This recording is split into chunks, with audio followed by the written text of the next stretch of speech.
Lux presents Hollywood.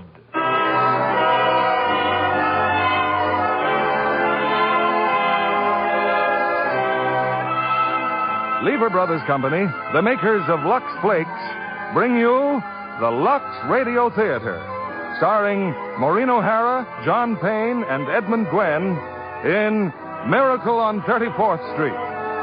Ladies and gentlemen, your producer, Mr. William Keighley.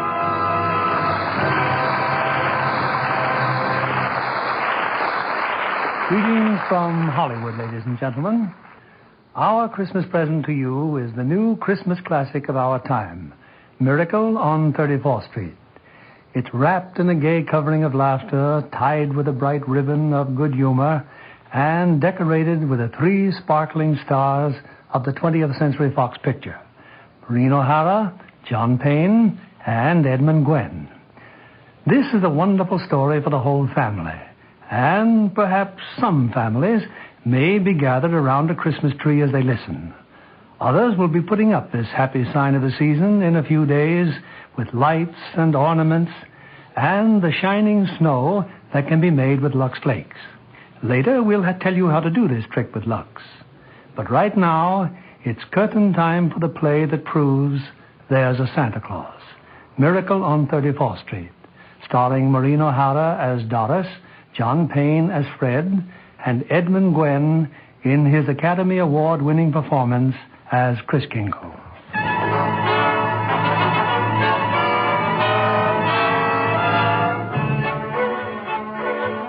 It's Thanksgiving Day in New York City. On a broad avenue adjoining Central Park, an annual event is being joyfully awaited. The spectacular parade presented by Macy's department store to herald in the Christmas season. Away from the crowd are 2 of Macy's public relations experts. He's simply wonderful, Mrs. Walker. Just look at him on that float. The most realistic Santa Claus we've ever had. Why, he didn't even need any padding, did he? Padding? Why, didn't you notice his tummy? So round, so firm, so fully packed. Well, now that everything's under control, where on earth did you find him? I don't know. I just turned around and there he was. And to think that the man whose place he took was intoxicated. With a breath that would knock over a reindeer. Oh, just think if Mr. Macy had seen him. What if Mr. Gimble had seen him? Competition between our stores is tough enough. Well, the parade's starting. Let's stand at the curb. Not I, Mr. Shellhammer. I'm going home to relax. Anyway, I can see it from there. I live just around the corner. Oh, so you do. Well, I'll see you tomorrow, Mrs. Walker. And congratulations on finding the best Santa Claus in Macy's history.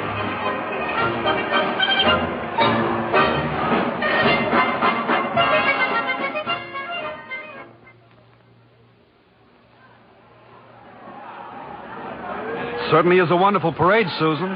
Just look at that clown. Gosh, what a giant. Giant, Mr. Gailey? There are no such things as giants. Well, not now, maybe, but in olden days there's... Really, Mr. Gailey? And you a lawyer. Well, what about the giant that Jack killed? You know, Jack and the Beanstalk? Everybody knows that's a fairy tale. And I agree with my mother. Fairy tales are silly. Come in. Good afternoon. I'm Mother. My name's Nancy. Oh, hello, Mother. I'm watching the parade. Mr. Gailey invited me. Hello, darling. Susie's told me quite a lot about you, Mrs. Walker. She told me quite a lot about you, too. The man in the front apartment. Well, this is all part of a plot, Mrs. Walker. I'm very fond of Susie, but I also wanted to meet you. At least you're frank. There's no Santa Claus. Oh, don't even mention the name. Why not, Mother? Well, that Santa Claus you see is a last-minute substitute. But why? Oh, remember the way the janitor was last New Year's? Oh, my. Tight as an owl. I see Susan doesn't believe in Santa Claus either. That's right. She never has. Well, that's the end of the parade. Mother, I've been thinking. It's Thanksgiving, and there are only 2 of us. Couldn't we invite Mr. Gailey? Well, Oh, please don't bother. I'll just have a sandwich or something. But we have such a big turkey. Please, Mother, please. Well, Did I ask her all right, Mr. Gailey? Susie, shh. You asked fine, Susan. Dinner's at 3, Mr. Gailey.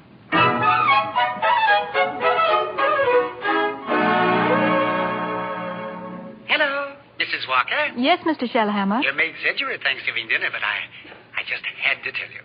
Your Santa Claus was stupendous. Well, thank you. Mr. Macy himself wanted to be our toy department Santa Claus. Oh, fine. Can you hire him? Oh, I already have. Oh, he's a born salesman.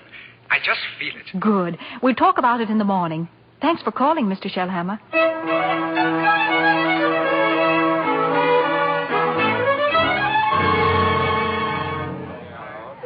Here he is, Mr. Shellhammer. Here's Santa Claus. Oh, thank you, Alfred. Thank you. Good morning, Santa Claus. Good morning. Now, before you go to the toy department, here's a list of toys that we have to push. Huh? You know, things we're overstocked on. Now, you'll find that a great many children will be undecided as to what they want for Christmas. And when that happens, you immediately suggest one of these items. Do you understand? I certainly do. Fine, that's fine. Now, take the list, and Alfred here will show you to your throne in the toy department. And don't you forget, you're working for Macy.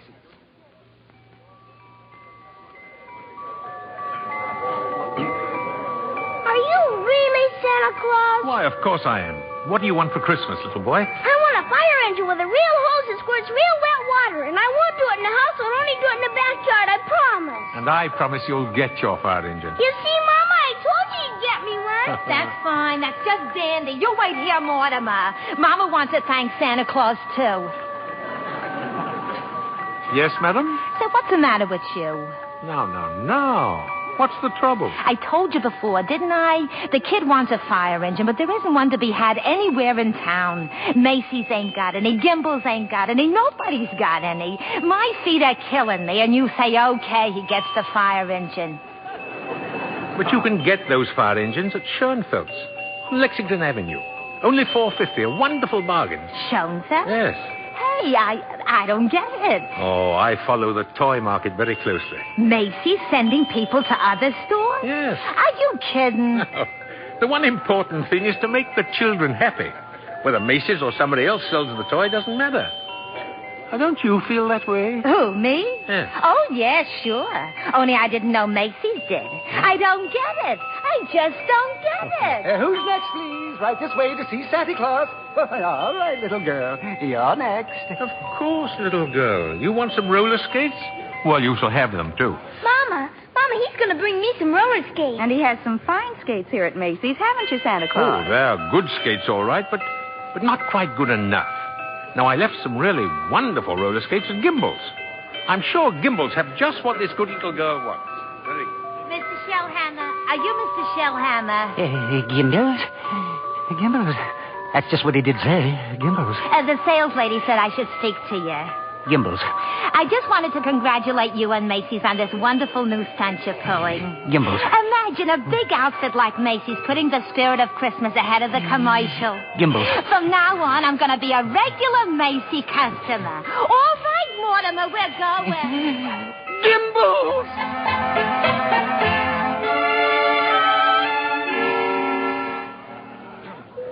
And there's the toy department over there, Mr. Gailey. You certainly know all about Macy's store, don't you, Susan? Well, that's because my mother works here. But I still think it's silly bringing me here to see Santa Claus. Well, I just feel that when you've talked to him, you might... Okay, Mr. Gailey. I'm certainly willing to try.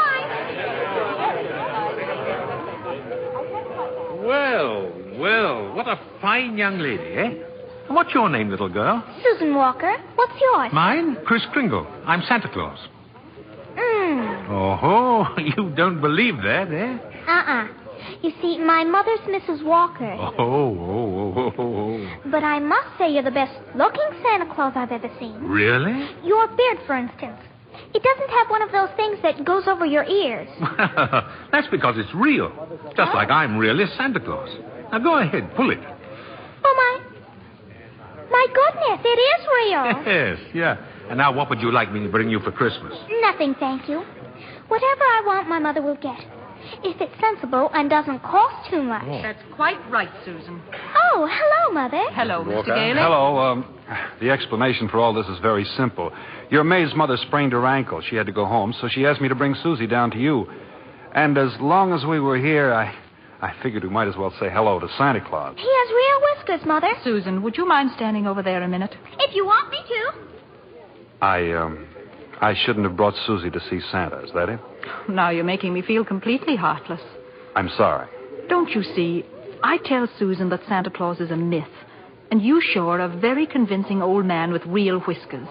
Well, whom is she to believe? Yeah, that's right, isn't it? When Susan was a baby, her father and I were divorced. And ever since then, I've protected my child by teaching her realities. If you don't believe in fairy tales and fantasy, you can never be hurt or disillusioned.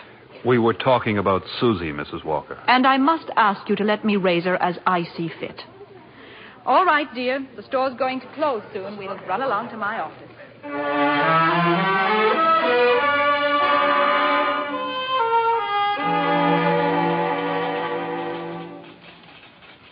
Alfred said you wanted to see me, Mrs. Walker. Oh, yes. Come in.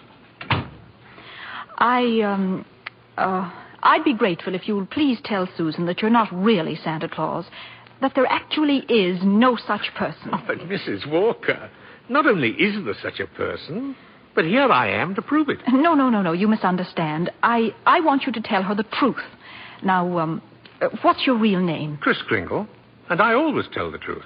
Susan, I'll bet you're in the first grade. Second grade. I mean your real name. Well, that is my real name. My goodness, the second grade? Very well. I have your employment card right here. I'll look it up on that. That's a very cute dress you have on, Susan. It's from Macy's. We get 10% off. Oh. So, you always tell the truth, do you? Mm-hmm. Look at your employment card.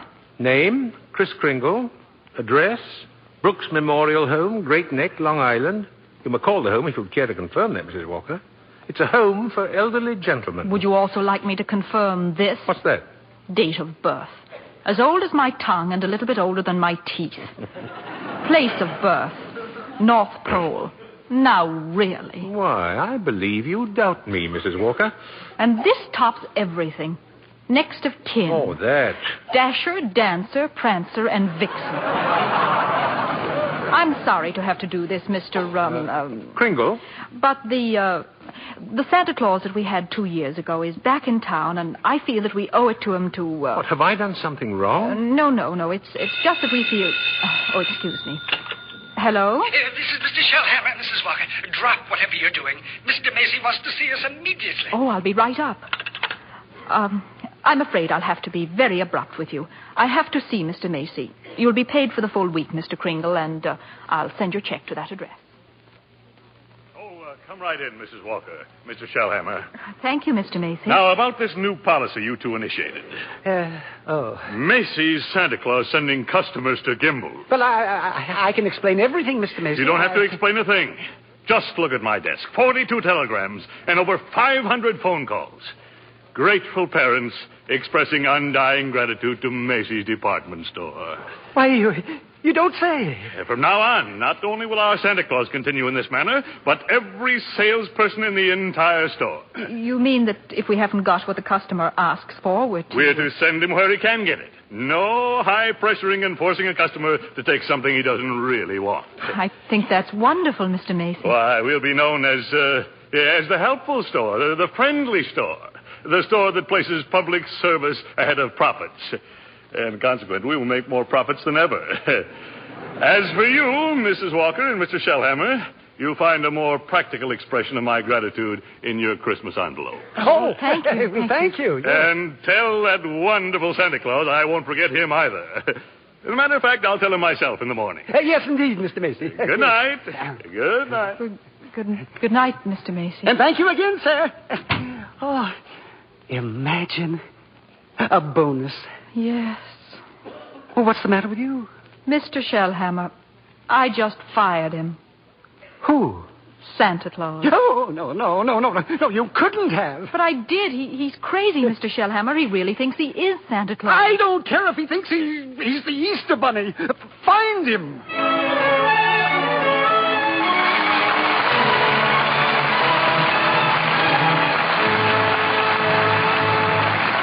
Act 2 of Miracle on 34th Street will continue in a moment. Well, Libby, have you given Santa your Christmas list? Yes, indeed, John. And number 1 on my list is a pair of Chinese pajamas with a 3/4 coat and little upstanding car. Just like the ones Marta Torrin wears in Rogue's Regiment. Perhaps you'd better have the wardrobe mistress at Universal International show Santa what you mean. Well, I'm sure Dick Powell or Stephen McNally could give him a good description. They found Marta very glamorous in this modern story of the French Foreign Legion. And what a villain Vincent Price is in Rogue's Regiment. Mm-hmm. I was on the edge of my seat through the whole picture. And you talk about a pair of pajamas. Well, they were very special. Marta liked them so well, she had 4 pairs made for her personal wardrobe. And she was delighted when they told her she could Lux them. That's about the easiest care in the world. Especially now with the new tiny diamonds of Lux. Another triumph of the famous Lever Laboratories. These tiny diamonds are so much faster, they burst into suds the instant water touches them.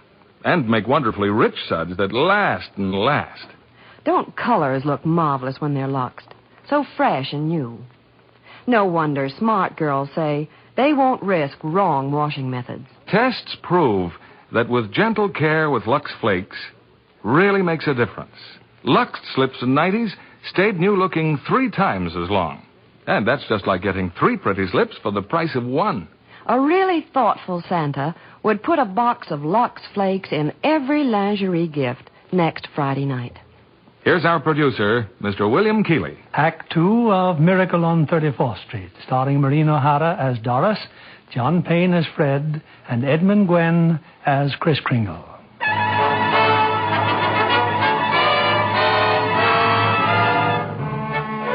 It was a frantic few hours that Doris spent last night, rushing out to the Brooks Memorial Home in Long Island and assuring Kris Kringle that Macy's wanted him back as Santa Claus.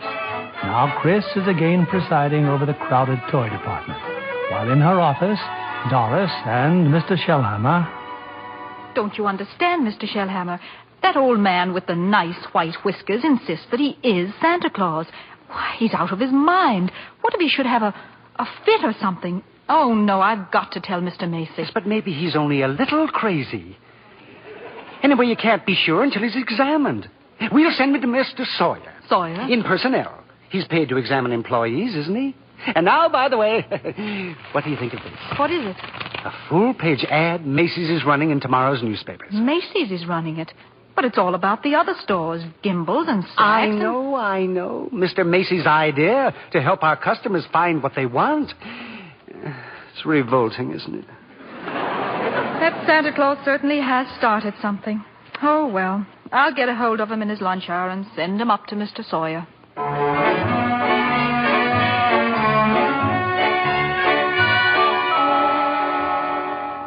So I changed my clothes, Mr. Sawyer, and came right up. Oh. Well, then that's your own beard, huh? Oh, yes. Interesting complex in back of there. Why do you carry a cane? Always carry a cane, Mr. Sawyer. Well, that is when I wear street clothes. I carved this cane out of a runner from one of my old sleighs. What's that? With a fine, solid silver top. Who was the first president of the United States? Oh, give me a difficult one. Like who was vice president under James Monroe? I'm conducting this examination. The answer is Daniel D. Tompkins. Oh. Yes. You're a rather nervous man, aren't you, Mr. Sawyer? Tell me, do you get enough sleep? My personal habits are no concern of yours. Now, what hand am I holding up? Right hand. How many fingers do you see? 3. Oh, dear. You bite your nails, too. Stand up now. Feet together. Arms extended. Muscular coordination tests? I've taken dozens of these tests. Mr. Sawyer, are you happy at home? What? That will be all, Mr. Kringle. The examination is over. Thank you. Yeah, and it may interest you to know I've been happily married for 22 years. Very happily married. Delighted to hear it. Goodbye, Mr. Sawyer. Miss Pawn. Yes, sir. Get Mrs. Walker on the phone. Yes, sir. But your wife, Mr. Sawyer, she's called 4 times already. Well, you tell my big fat wife to shut up and mind her own business. Here's Mrs. Walker, sir. All right. Hello. Oh, I was just going to call you, Mr. Sawyer. Oh? There's a Dr. Pierce stopping by this afternoon at 3. Who's Dr. Pierce? He's the physician at the Brooks home. I thought we might discuss Mr. Kringle's case with him. Well, there's hardly any point in discussing it, Mrs. Walker. Obviously, the old man should be discharged.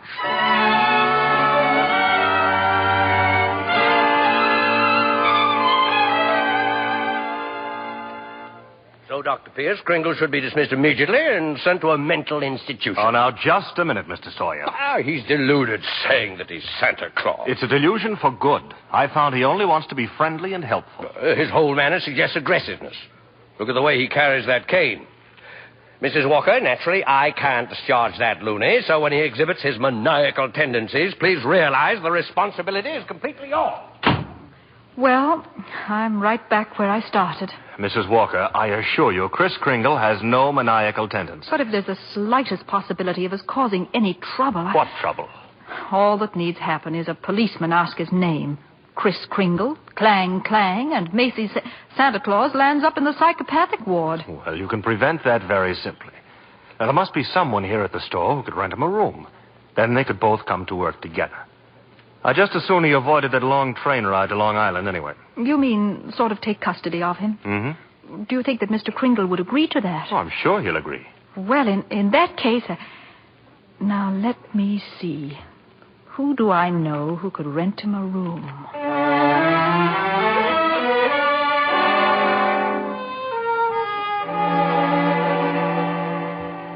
I'm glad you're going to have dinner with us, Mr. Kringle. Oh, thank you, Susan. I'm also very glad you're going to live next door with Mr. Gailey. Oh? Why?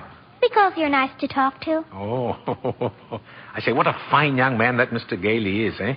Just think, allowing me to share his apartment, a mere stranger. He did it because Mother hinted to him. Oh, well, anyway, I'm very grateful.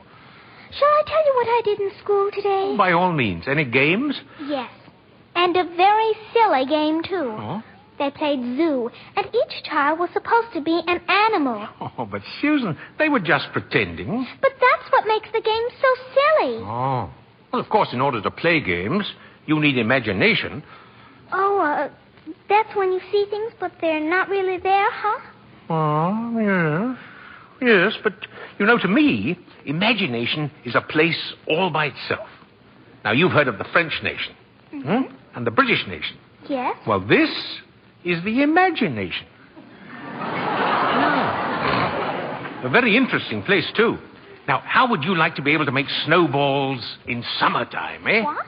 Or be the Statue of Liberty in the morning, and in the afternoon, fly south with a flock of geese? Well, I'm quite sure I'd like it, but... Oh, it's very simple. Very. Well, anyway, look here. The next time they play zoo, you can be a monkey. But I don't know how to be a monkey. Don't you? Oh, I'll show you. Now, first, you bend over a little, like this, see? Now, let your arms hang loose, see? Like this? Yeah, that's fine, fine. Now, put your hand over here and start scratching, see? Yeah. That's it. That's it. That's excellent, Susan. That's as fine a bit of scratching as I've ever seen. Yeah. Now you start chattering. Chattering? Yes, now listen. See? And keep scratching. Now then, look here. We'll do it together, see? Chatter and scratch and chatter, see? That's fine, Susan. Fine. You're doing beautifully. Beautifully, yes.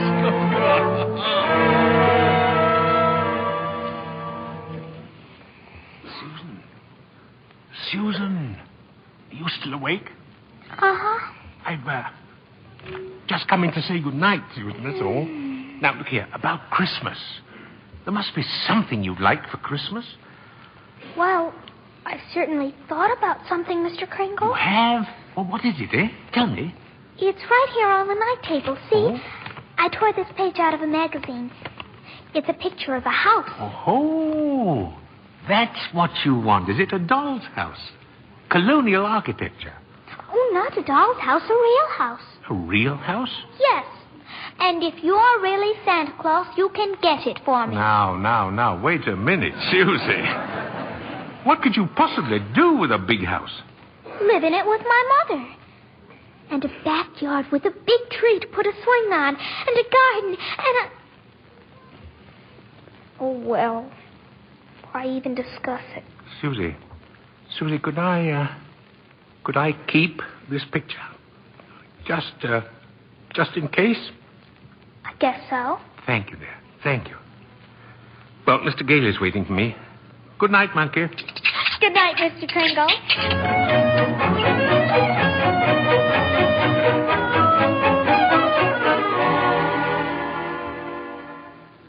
Take whichever bed you want, Mr. Kringle. You're very kind, really. Tell me, Mr. Gailey, what is it you just do for a living, huh? Oh, I'm a lawyer. Haslip, Sherman, and Mackenzie. Oh. And you like living here in the city? Well, it's convenient. But someday I'd like to get a place on Long Island. Huh. Not a big house, just one of those junior partner deals around Manhasset. Oh, one of those little colonial houses, eh? Yeah. A little colonial house would be swell. Good, yes. You're, you're quite fond of Mrs. Walker, aren't you? A lot of good it does me. She lives in a cast iron shell that's just a little difficult to penetrate. Oh. Well, you must try a little harder, Mr. Gailey. You know, Mrs. Walker and that child are a couple of lost souls. And it's up to us to help them, see? No? Yeah, Oh, well, shall I turn out the light? No. I'm not going to be cheated out of this. You know, all my life I've wondered about it, and now I'm going to find out. Tell me, does Santa Claus sleep with his whiskers outside or inside the cover? Oh, outside, of course. Outside, by all means. The cold air makes them grow. Oh, thank you very much.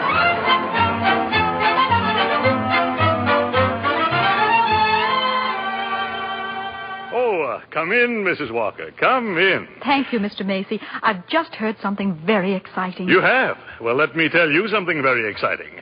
Our policy of being kind to customers has tripled our sales. Now, what do you think of that? That's wonderful, Mr. Macy. And Gimbals thinks it's wonderful, too. Gimbals? Gimbals are adopting the same policy. Well, is that so? And it gives me an idea. As long as Gimbals are doing the same thing, why not some pictures for the newspapers? Pictures? Yes. You and Mr. Gimble shaking hands. Shaking hands? R.H. Macy and Gimble? Well, yes. Yes, why not? With Santa Claus. It's a great idea, Mrs. Walker. Macy and Gimble shaking hands.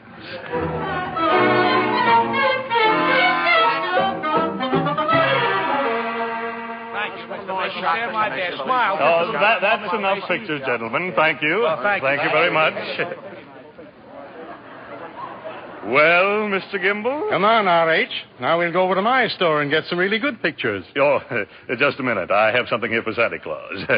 Here you are, Mr. Kringle. A check in appreciation of all you've done. Mr. Macy, why, that's most kind of you. I didn't think you were that generous, R.H. That's quite a check. What are you going to do with it, Mr. Kringle? Well, I have a friend, a Dr. Pierce. He needs a new X-ray machine. You buy the machine through the store. 10% discount. Nonsense. Come over to Gimble's. We'll furnish it at cost. Oh, keep it up, gentlemen. Keep it up. At this rate, my friend will have a whole new hospital.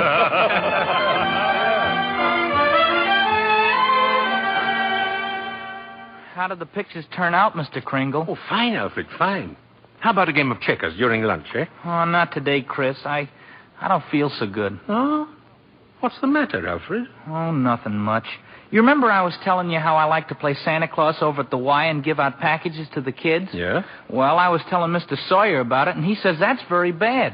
That psychologically it's all wrong. Wrong? To be nice to children? Well, he says guys who play Santa Claus do it because when they was young they must have done something bad. Now they do something they think is good to make up for it, see? It's what he calls a guilt complex. Alfred, what else has he found wrong with you? Oh, nothing much. Just that I hate my father. I didn't know it, but he says I do.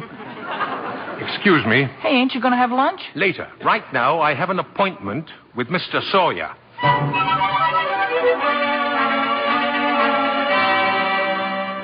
What do you mean breaking into my office like this? Are you a licensed psychiatrist? What business is it of yours? I have great respect for psychiatry and great contempt for meddling amateurs who go around practicing it. Oh, shut up. You ought to be horsewhipped.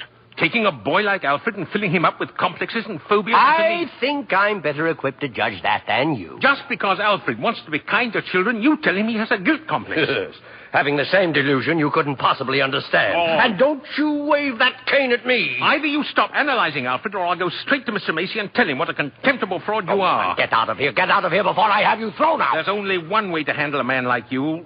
Maybe this'll knock some sense into you. Oh, help. Oh, my head. My head, oh! Good day, Mr. Sawyer. Miss Prawn, get me the police. Get me Mrs. Walker. Get me the psychopathic ward in Bellevue Hospital.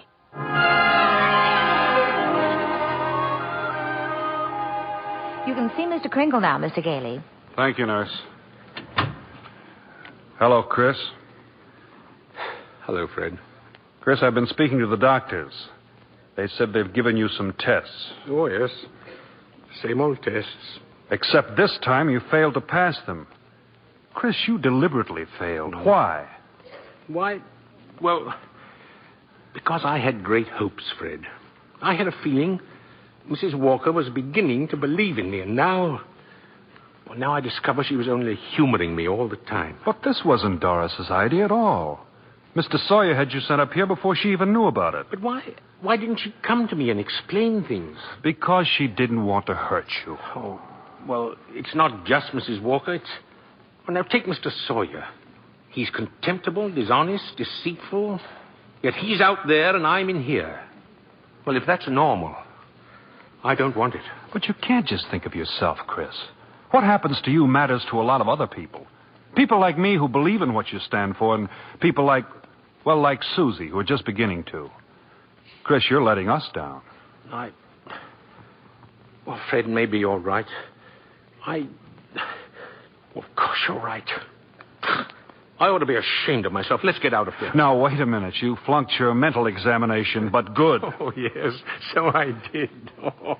Well, anyway, you're a lawyer. You fix it. Hey, look, I can't just... Now, I won't let you down, and you won't let me down. Kris, now take it easy. Look, there'll have to be a hearing. If you're going to be committed, it has to be before a judge. Well, if I can do anything at all, it'll have to be in courtroom. Now, sit tight, Kris. I'll get an idea. I have to get an idea.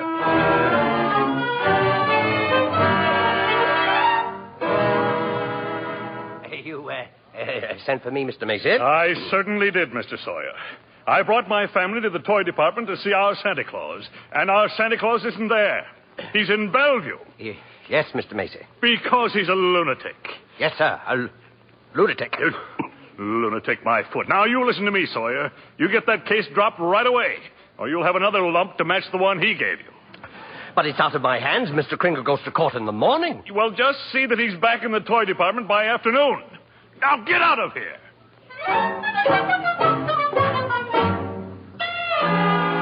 Oh, Mr. Gailey. Mr. Gailey. Yes? I've been looking all over for you. I'm Mr. Sawyer. Oh, so you're Sawyer? Yes. I was just speaking to the court clerk, and he said you represent Mr. Kringle. Well, I represent Mr. Macy. Oh, then I'll see you in court. Oh, no. That's what I wanted to speak to you about. Now, Mr. Macy would like to drop the whole case right now. You see, we're most anxious to avoid any publicity. No publicity, huh? Well, that's very interesting. Oh, then you'll cooperate? You know something, Sawyer? You've just given me the idea I've been searching for. Oh, good. If I'm going to win this case, I'm going to have public opinion and plenty of it. And publicity's just the way to do it. Thanks. And so long, Mr. Sawyer. Mr. Gailey? But Mr. Gailey!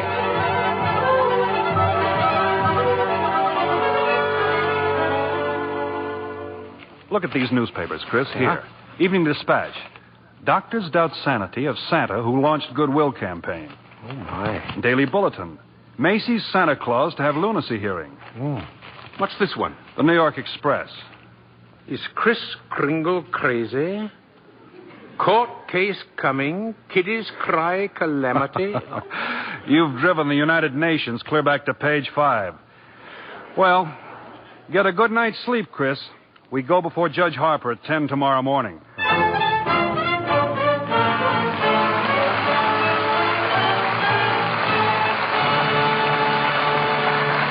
We pause now for station identification. This is CBS, the Columbia Broadcasting System.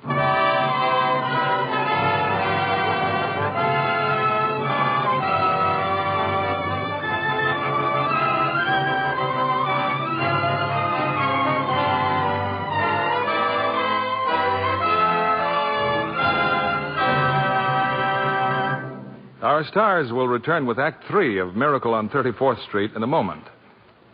When a new player signs a contract with 20th Century Fox, she soon gets well acquainted with Miss Helena Sorrell, head dramatic coach. Helena, Do you like to watch your pupils perform in the picture? Oh, of course, John, because I take a personal interest in them. I'm especially proud of Betty Grable in her new picture, When My Baby Smiles at Me. Betty's become a really fine dramatic actress. She certainly has. She and Dan Daly are magnificent as a couple of vaudeville hoofers. And Betty's costumes in When My Baby Smiles at Me gave me a thrill. And I was amazed how many things the wardrobe department washed with Lux Flakes. It reminded me of my theatrical days when I was on the road and lived in a couple of trunks. A box of Lux Flakes in each? That's absolutely true, John. I was never without it, in my hotel or at the theater. Well, then you've probably discovered that the new tiny diamonds of Lux are more wonderful than ever. They're so much faster and richer. Do more for you, too. They remove soil which other types of suds can't. Leave things cleaner, fresher. And Lux Flakes keep colors lovely. You're right there. That's why it's foolish to risk wrong washing methods that may fade colors. Actual tests show that with gentle Lux Flakes care, colors stay lovely up to 3 times as long. That's a good tip for girls who get nice blouses and sweaters for Christmas. Right you are. And thank you for coming tonight, Helena Sorrell. We return you now to William Keighley. The curtain rises on the third act of Miracle on 34th Street, starring Maureen O'Hara as Doris, John Payne as Fred, and Edmund Gwenn as Kris.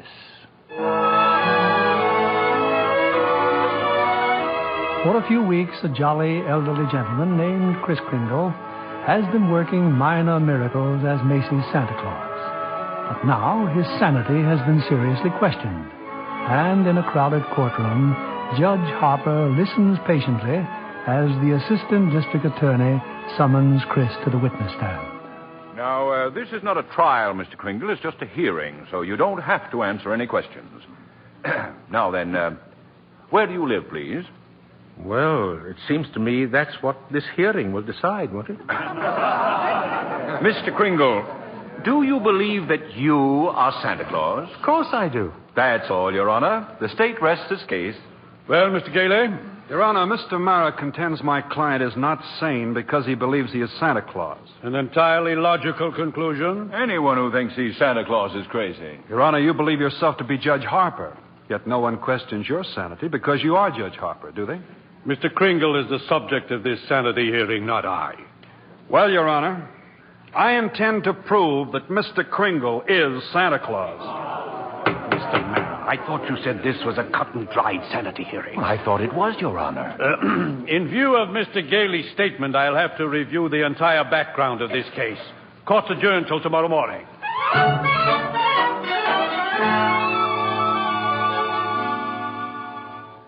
Hello, Doris. I'm sorry I'm late, but get ready. We're really going to celebrate tonight. What are we celebrating? Well, didn't you read the papers? Santa's mouthpiece throws bombshell in New York Supreme Court. Oh, Fred, you're not really serious about this. You can't possibly prove that Kris Kringle is Santa Claus. Well, you saw Mr. Macy and Mr. Gimble shake hands. That wasn't possible either. What does your firm have to say about it? Hayslip and Mackenzie and the rest of them. That I've jeopardized their prestige, and either I drop this impossible case or they'll drop me. You see? So I beat them to it. I quit. Fred, you threw away a career because of a sentimental whim? Well, I'll open my own office. And what kind of clients will you get? Oh, probably a lot of people like Kris who are being pushed around. That's the only fun in law anyway. Doris, look. Don't you have any faith in me at all? No, it's not a question of faith. It's just common sense. But faith is believing in things when common sense tells you not to. It's not just Kris that's on trial. It's everything he stands for. Human kindness and love and dignity. Fred, listen. We've seen a lot of each other the last couple of weeks. I've become fond of you. We've talked about some wonderful plans, haven't we? And then you do this. Go on an idealistic binge, throw away your security, and expect me to be happy about it. And I expect too much. Is that it? Well, that's that, I guess. Good night, Doris.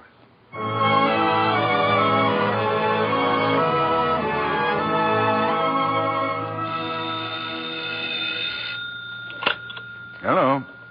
Yes, this is Mr. Mara. Well, can't it wait till tomorrow? I'm eating dinner. Who's been subpoenaed? Well, how do you think I feel about it? I'll see you tomorrow. Who's that, dear? R.H. Macy's been subpoenaed. Oh, my. Those reporters. They make me look like a sadistic monster who likes nothing better than to drown pussycats and tear wings off butterflies. Quiet, dear. Tommy's still awake. Oh, yeah. It'd just break his heart if he knew what his daddy is doing. I'm doing my job as assistant district attorney. Well, I'm not so sure, but that I agree with them. Mr. Kringle looks like a very nice old man, and I don't see why you have to keep persecuting him. I'm not persecuting him. I'm prosecuting him. I like the old man, too, but there's nothing I can do about it. You know something, Thomas? Sometimes I wish I'd married a butcher or a plumber. Well, if I lose this case, it's very possible you'll get your wish. R.H. Macy, I wonder what he's going to pull tomorrow. Proceed with the witness, Mr. Gailey. Now then, Mr. Macy, if you recognize the defendant, please tell us who he is. Why, Kris Kringle, of course. Do you believe him to be of sound mind? Sound mind? I wish I had a dozen like him. Mr. Macy, you are under oath. Do you believe that man is Santa Claus? Well, now, that's a rather delicate... Just think of those headlines tomorrow. Macy admits his Santa Claus is fraud. You keep out of this, Gimble. What did you say? Nothing, Mr. Barber, nothing. Well, I wish you would. Is that man Santa Claus? Yes, in my opinion, he most certainly is. Your Honor, there is no such person as Santa Claus, and everybody knows it. Can you prove there isn't any? I won't even try. I'll not waste the court's time with such childish nonsense. Your Honor, the prosecution requests an immediate ruling from this court. Is there or is there not a Santa Claus? Well, now,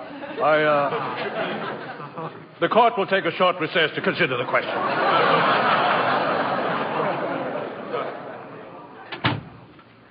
Hello, Henry. Why, Charlie, what are you doing here? Got an old friend visit you in your chambers?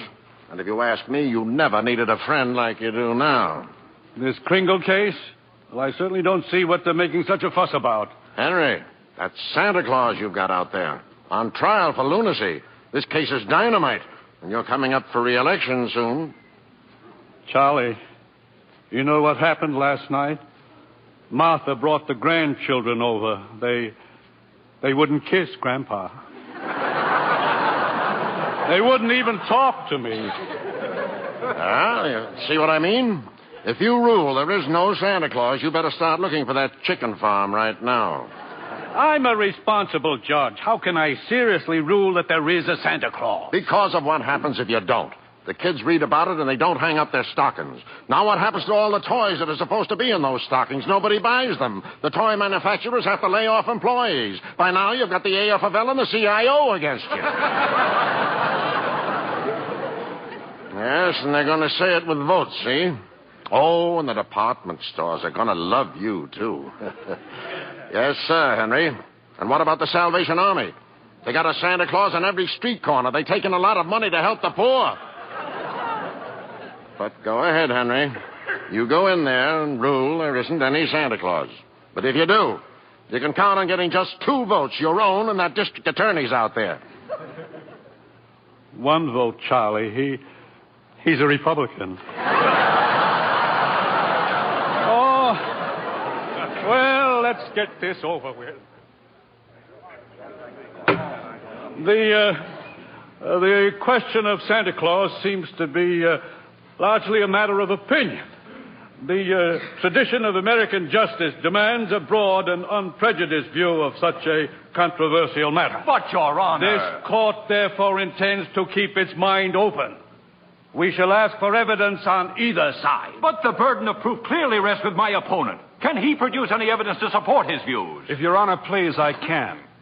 Will Thomas Mara please take the stand? Who, me? No. Thomas Mara, Jr. I believe he and his mother are both in court today. Hi, Papa. Hi. Tommy, do you believe in Santa Claus? I sure do. Gosh, he gave me a brand new sled last year. Now, what does Santa Claus look like, Tommy? Well, there he is, sitting right over there. Your Honor, I protest. Overruled. Tell me, Tommy, why are you so sure there's a Santa Claus? Because my papa told me so, didn't you? Thank you, Tommy. You can go back to your mother now. See you later, Papa. You certainly will. Your Honor. Don't forget, Santa Claus, this year I want a football helmet. Don't worry, Tommy. You will get it. Mr. Kringle, if you don't mind. I'm sorry, sir. Your Honor, the state of New York concedes the existence of a Santa Claus. But in so conceding, we demand that Mr. Gailey stop representing and presenting personal opinion as evidence. I insist he submit authoritative proof that Mr. Kringle here is the one and only Santa Claus. Well, Mr. Gailey, are you prepared to show that Mr. Kringle is Santa Claus on the basis of unprejudiced authority? Well, sir, no, not now. I need a little time. Why not now? Tomorrow, Your Honor. Very well. Court's adjourned till tomorrow morning. Oh, brother.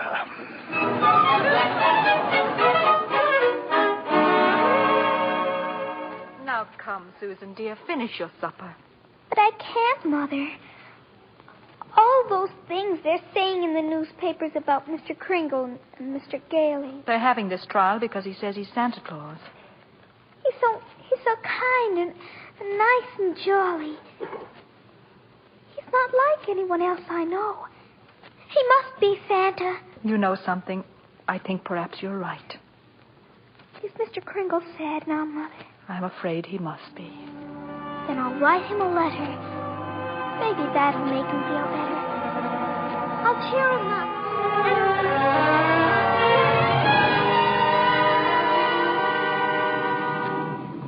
Oh, postman. Yeah, lady? Would you mind taking this letter? Oh, sure, lady. We're going straight down to the post office now. Okay, Louie, take it away. Well, what do you know, Louie? Another letter for Santa Claus. Hey, here's a new one. Instead of the North Pole, this kid's got it addressed to Kris Kringle, New York County Courthouse. Well, the kid's right. Huh? Oh, yeah, sure. They got him on trial down there. He claims he's Santa Claus, and the DA claims he's nuts. Hey, I got an idea. Huh? How many Santa Claus letters we got down there in the dead letter office? Oh, who knows? Must be 50,000 bags and bags all over the joint. You mean? But, Frankie, why not? Wouldn't it be nice to get rid of them all? Wouldn't it? Boy, oh, boy. Look, Louie, as soon as we get to the post office, we go and see the supervisor. You know something? I bet we both get promoted.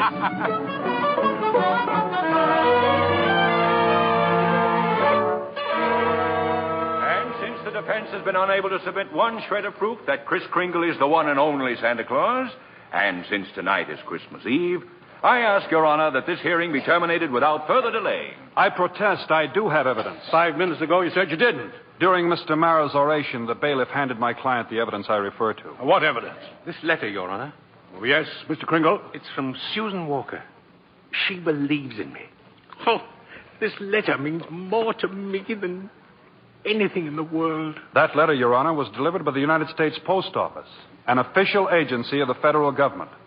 The Post Office Department was one of the largest business concerns in the world. Last year did a gross volume of over $1 billion, and Your this year... Honor, I'm sure we're all gratified that the Post Office is getting along so well. But what bearing has it on the sanity of that man? My point is that the Post Office Department is a model of efficiency. Furthermore, the laws of this country make it a criminal offense to willfully misdirect mail or intentionally deliver it to the wrong party. The state of New York is second to none in its admiration of the Post Office Department. We're very happy to concede Mr. Gailey's... For the record, Mr. Mara? For the record. Anything to get on with this case. Thank you. Your Honor, that letter just received by Mr. Kringle is positive proof that a competent... One letter is hardly positive proof. I have further exhibits, Your Honor, but I hesitate to produce them. Come, Mr. Gailey. Put them here on my desk. But, Your Honor, I don't... said put them on my desk. All right, boys, bring them in. Your Honor, what is this? Empty those mail sacks on Judge Harper's desk. Bring them all in or be fined for contempt of court. No, just a second here. We'll do it, Your Honor, through rain, through sleet, through courtrooms, anything. We deliver. Mr. Gailey. Your Honor, every one of those letters and every one of those mail sacks is addressed to Santa Claus. The post office is to deliver them. Therefore, the Post Office Department recognizes Kris Kringle to be the one and only Santa Claus. Since the United States government declares this man to be Santa Claus, this court will not dispute it. Case dismissed. And for heaven's sake, get this mail out of my courtroom.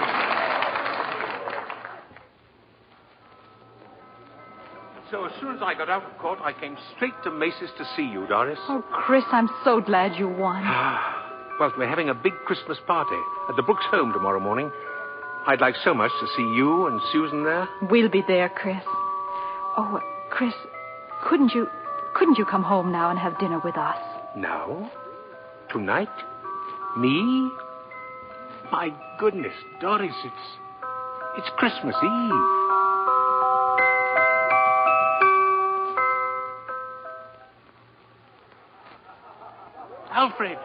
Alfred, look who came all the way out here to the home just for our Christmas party. Kris, it's Mr. Macy. Mr. Gimble, too. Oh, excuse me, Alfred. Mrs. Walker and Susan have to leave now, and I want to see them before they go, so forgive me, will you? But, Susie, darling, you got so many presents. Not the one I wanted. Not the one Mr. Kringle was going to get for me. Well, what was it? Doesn't matter. I knew I wouldn't get it, but I thought he'd at least tell me why. Susie. I'm sorry, Susie. I tried my best, but... You couldn't get it because you're not Santa Claus. Susan. Just a nice old man like Mother said. But I was wrong when I told you that. You must believe in Mr. Kringle and keep right on doing it. You must have faith in him. But that doesn't make sense, Mother. Faith is believing in things when common sense tells you not to. What? I mean, just because things don't turn out the way you want them to the first time, you've still got to believe in people. I found that... Hello, Doris. Fred. Mr. Gailey. Merry Christmas, Susie. Gosh. You just get here and we're ready to leave. Oh, I've been here. Oh. And if you're ready to leave, I'll drive you home. Before you go, here's a map I've made for you. You'll miss a lot of traffic. About 4 miles south, you will see Ashley Avenue. Now, that's the street you want. Ashley Avenue. Thanks, Kris. And Merry Christmas. Merry Christmas to you, Fred. And to you, my dear. And to you, Susie. I believe Mr. Kringle. I do. Silly, I suppose. But I do.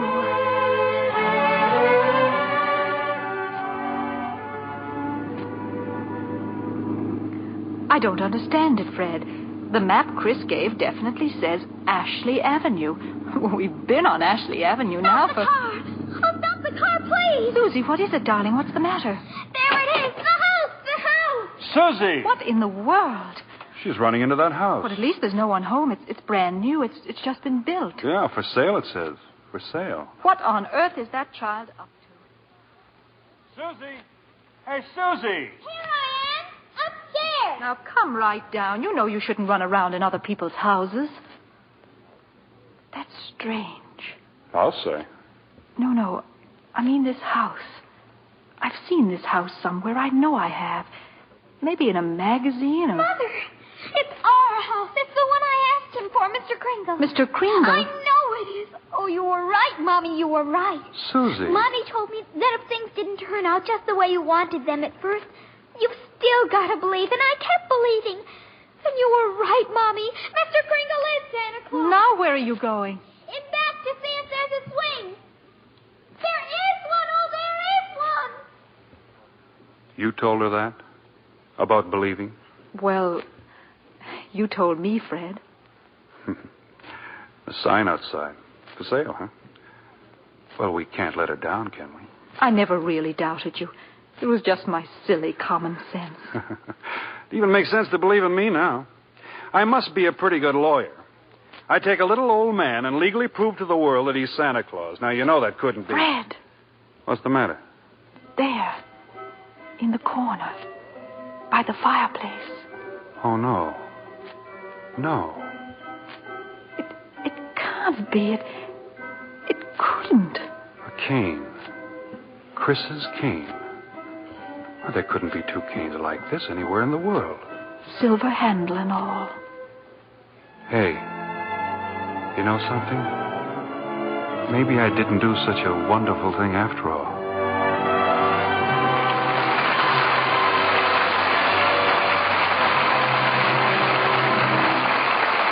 Before our stars return for their curtain calls, Libby Collins wants to tell you about the wonderful way to decorate your Christmas tree, as we promised at the opening of the show. You can give your tree that fresh from the woods look by covering it with real-looking snow you make yourself from a box of Lux Flakes. So many people have asked for the Lux recipe for Christmas snow that we gave last week. We'll repeat it tonight. Listen carefully. Take a large box of Lux Flakes. Gradually add 2 cups of lukewarm water and beat with an egg beater until it has the consistency of thick whipped cream. Then, with your fingers, spread the mixture over the branches of your tree. And that's all. This snowy covering dries quickly, it won't melt, and lasts as long as the tree. Ask your dealer for a copy of this Christmas snow recipe. I don't know of any other decoration that costs so little, yet does so much for your tree. It looks lovely used just with tree lights, or you can add your usual ornaments if you prefer. Try it on your mantel decorations and table arrangements, too. It gives them a very professional look. And makes the whole house look more Christmassy. Now, I'll repeat that recipe. Take a large box of Lux Flakes. Gradually add about 2 cups of lukewarm water and beat with an egg beater. While moist, spread the mixture along the branches. If you want extra glitter, shake on some shiny artificial snow before the mixture dries. Let the children help. They'll love doing it and love the snowy tree. Back now to our producer, William Keeley. Mr. Kringle's reindeer are waiting on the roof, but we've asked him to pause a moment before he leaves and come back to the footlights with Maureen O'Hara and John Payne. Ladies and gentlemen, it was a real thrill to everyone in Hollywood when Edmund Gwenn topped his entire 53 years as an actor with his great performance as Kris Kringle. Thank you. Thank you very much, Bill. Everyone connected with Miracle on 34th Street, from George Seaton, the author-director, to the prop man, helped me. They all believed in Santa Claus. How could we help it? I suppose you've got a strenuous time ahead, Kris. Yeah? Covering the entire world in one night. John, if everyone believed in Santa Claus, peace would break out all over the world in 30 seconds. I hope you won't be too busy to stop at my house. I'll have my stockings hung up. Oh, well, I'll stop in, Maureen, but seems rather futile. Why, Kris? Well, I couldn't possibly fill her stocking as well as she does. I see what you mean. Bill, after that, I think you'd better tell us all about next week's play. Next week, Maureen, a play straight from your native land. It's the 20th Century Fox picture, The Luck of the Irish. And the stars? Well, we have a superb cast. There's Dana Andrews, Ann Baxter, and Cecil Calloway. This is a delightful romance, presided over by a most mysterious leprechaun in the person of Cecil Calloway. I know you'll all enjoy it. We'll be looking forward to it, Bill. And good night. Good night. Good night. Can I give anybody a lift in my sleigh? Good night and a Merry, Merry Christmas.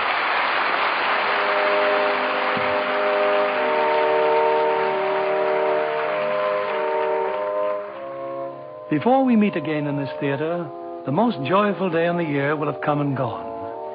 There are, in our time, as in every time, a few foolish men who deride the spirit of Christmas. But in every country and in every time, they are overwhelmed by those who find in it the hope and happiness of the future, by those of us who believe in our hearts that there can be peace on this earth and goodwill among all men.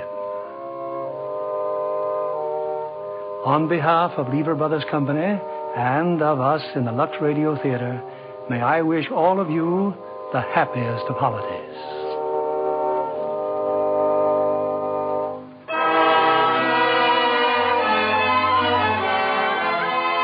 And we invite you all to join us again next Monday evening when the Lux Radio Theatre presents Dana Andrews, Ann Baxter, and Cecil Calloway in The Luck of the Irish.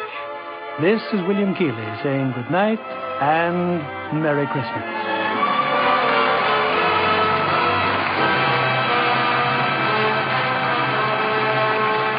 Maureen O'Hara appeared through the courtesy of 20th Century Fox, producers of The Snake Pit, starring Olivia de Havilland and Mark Stevens. Edmund Gwenn appeared by arrangement with Metro-Goldwyn-Mayer, producers of the all-star Technicolor musical Words and Music, based on the lives and music of Rodgers and Hart.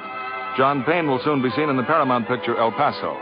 Be sure to listen next Monday night to the Lux Radio Theatre presentation of The Luck of the Irish, starring Dana Andrews, Ann Baxter, and Cecil Kellaway. Stay tuned for My Friend Irma, which follows over these same stations. This is CBS, the Columbia Broadcasting System.